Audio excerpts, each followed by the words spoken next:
रात के 10:30 बज रहे थे। मोहल्ले की बिजली गई हुई थी और इसी बात का फायदा उठाते हुए राजा और बाले समेत बाकी सारे दोस्त बड़े मैदान में बरगद के पेड़ के नीचे जमा हो चुके थे। इनका इरादा छुपन छुपाई खेलने का था, लेकिन राजा ने सबसे पहले ने सुबह के होते होते रह जाने वाली वारदात के बारे में बताया कि आज उल्लू ने फिर सुबह सवेरे ही वजो आपी का रास्ता रोकने की कोशिश की है, लेकिन गयास चाचा को देखकर वो भड़क गया। गुड्डर पप्पू ने मशवरा दिया इन सबको फौरन मिलकर एक खात लिखकर आदि के नाम भेज देना चाहिए ताकि वो फौरन वापस लौट आए। लेकिन राजा ने सख्ती से इस बात पर मुखालफत की, क्योंकि उसका कहना था कि आदि वहाँ न जाने जालिम फौजियों के घेरे में फंसा कौन सा अजाब झील रहा होगा और वो क्या सोचेगा। इसके दोस्तों से एक जरा सा काम भी ना हो सका। जो कुछ भी करना है हम ही करना है और यही तय करना है। तय ये पाया कि कल सुबह से लेकर रात तक स्कूल के औकात को छोड़कर बारी बारी सभी वजो आपी के घर के बाहर पैरा देंगे और किसी तरह भी वजो आपी के दरवाजे को बिल्कुल खाली नहीं छोड़ा जाएगा। कोई ना कोई बच्चा वहाँ आसपास मौजूद रहेगा और किसी भी खतरे की सूरत वो सिटी में जाकर अपने बाकी तमाम दोस्तों को भी खबरदार करेगा। उन्होंने इसी वक्त मिलकर इस मखसूस सिटी की धुन भी मुंतखब कर ली। ये इस सिटी की धुन से मुख्तलिफ होगी जो आमतौर पर एक दूसरे को घर से भी लाने के लिए बजाते हैं। ये खास सिटी थी जो खतरे के वक्त 3 मरतबा बजानी थी। राजा ने इन सबको ये ताकीद भी की कि ऐसी सूरत में हर बंदा अपने घर से आते वक्त हाकी बला या जो भी चीज़ हाथ में लगे उठा लाए,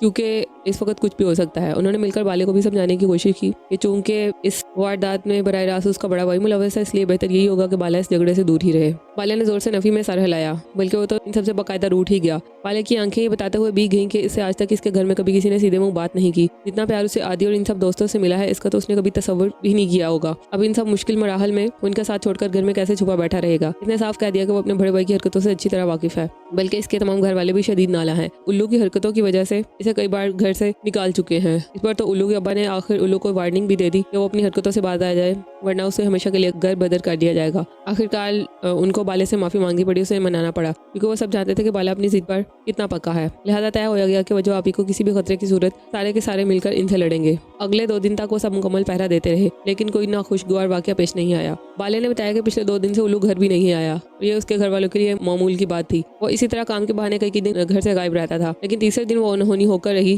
जिसकी तदबीर वो सारे दोस्त न जाने कब से कर रहे थे। लेकिन इनके वहम गुमान में भी ये बात नहीं थी कि इसका निशाना इस बार वजो आपी नहीं बल्कि ताहिर भाई होंगे। वजो आपी काली से अपने वक्त पर ही वापिस आई हुई, चाचा भी इनके हमरा थे। लिहाजा राजा जो इस वक्त पहरे पर वहाँ बड़े मैदान में मौजूद था बेफिक्र होकर घर के लिए पलट गया। लेकिन वो अभी अपने घर में दाखिल होकर अपनी अम्मा के सामने सर में तेल लगवाने के लिए धोगड़ी बैठा ही था, अचानक बाहर मोहल्ले में हल्ला मच गया। राजा की अम्मा तेल से चपड़े हुए हाथ लेकर चलाती रही, लेकिन राजा दूसरे ही लम्हे इनसे दामन छुड़ाकर बड़े मैदान की जानिब दौड़ रहा था। वहाँ लोगों का एक हजूम जमा हो चुका था और सभी भांत भांत की बोलियां बोल रहे थे। पता चला कि उल्लू और ताहिर भाई आपस में भिड़ गए और ताहिर भाई को काफी चोट भी आई है। राजा बदहवास होकर ताहिर भाई के घर की जानिब दौड़ा। रास्ते में कानों में पड़ती खबरों से उसे पता चला कि वो जो अभी घर में दाखिल हुई तभी ताहिर भाई मोहल्ले में दाखिल हुए थे और अपने घर की जानिब बढ़ रहे थे कि उल्लू इनके रास्ते में आ खड़ा हुआ। कुछ देर दोनों में किसी बात पर तकरार हुई। अचानक उल्लू ने अपनी दाहिनी हाथ में पहने हुए आनी मुक्के से ताहिर भाई पर हमला कर दिया।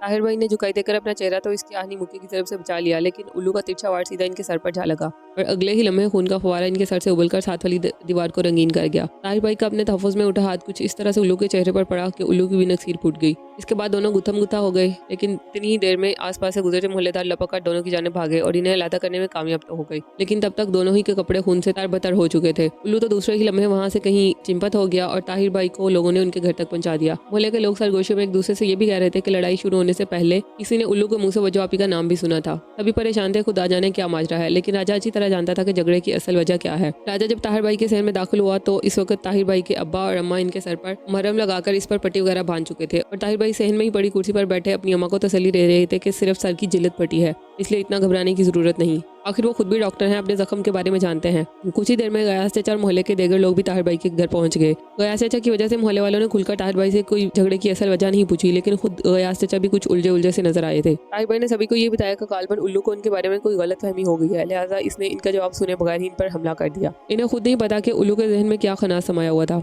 लेकिन मोहल्ले के बड़े बुजुर्ग इस बात पर मुसर थे कि अब वो उल्लू को मजीद इस मोहल्ले में बर्दाश्त नहीं करेंगे। गफूर चाचा ने बिना किसी को बताए अपना असर और रसूख इस्तेमाल करते हुए इलाका ऐसा चौकी भी इतला कर दी थी। ताहिर भाई ने बड़ी मुश्किल से सबको किसी न किसी तौर पर मुतमिन तो कर, लेकिन वो खुद भी जानते थे कि अब बात बहुत आगे बढ़ चुकी है। वो अपनी सी हर मुमकिन कोशिश कर रहे थे कि लोग उसे मामूली समझकर नजरअंदाज कर दें और इसके असरात के छींटे वजो आपी के पाक दामन तक ना पहुंचने पाए, लेकिन बात अब शायद इनके बस से भी बाहर हो चुकी थी।